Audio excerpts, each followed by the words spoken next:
Hello' বন্ধু বান্ধৱীসকল, অৰুপাৰ পাকঘৰলৈ পুনৰবাৰ স্বাগতম জনাইছোঁ। আচোন মোৰ পাকঘৰত আজি কচুৰে মাছৰ জুতি লওঁ।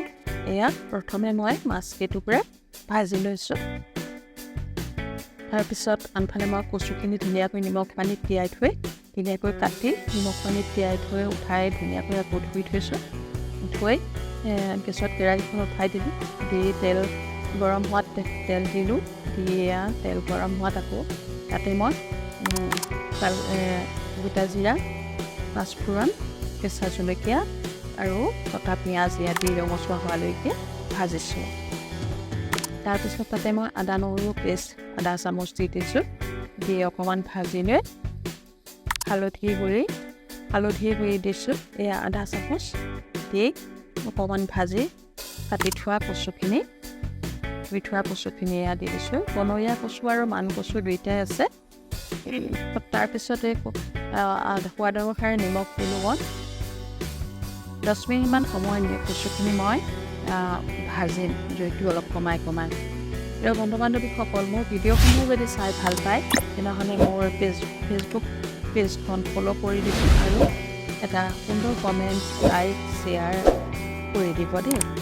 আৰু যদি ইউটিউব চেনেলৰ মোৰ ভিডিঅ'সমূহ চাই তাতে অৰুপাছ কিটচেন মাৰি দিলে মোৰ চেনেলটো আহি যাব আৰু তাতে মোৰ চেনেলটো ছাবস্ক্ৰাইব কৰি দিব।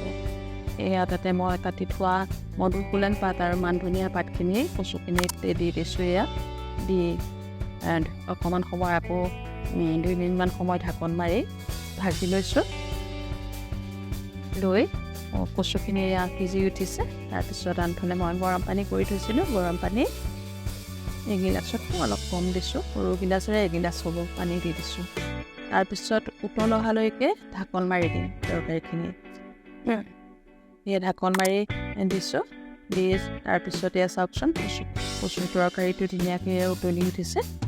মান ধনিয়া, কচু আৰু মধুসোলেংটো ধুনীয়া, খাবলৈ আৰু ঔষধি গুণযুক্তও হয়, স্বাস্থ্যৰ কাৰণেও বৰ ভাল। তাতে মই এতিয়া উতলি থকা তৰকাৰীখিনি মাছৰ টুকুৰাকেইটা দি দিছোঁ। ভাজি থোৱা মাছ 3 পিচ দি দিছোঁ। আমি 2জন মানুহৰ কাৰণে মাছ 3 পিচ দিছোঁ মাত্ৰ। এয়া চাওক ধুনীয়াকৈ। তাৰপিছত মাছ দিয়াৰ পিছত 10 মিনিটমান সময় উতলা দিলোঁ। 7 মিনিটমান সময় উতলালেই হ'ব। তাৰপিছত এয়া সম্পূৰ্ণকৈ ধুনীয়াকৈ তৰকাৰী ৰেডি হৈ গৈছে।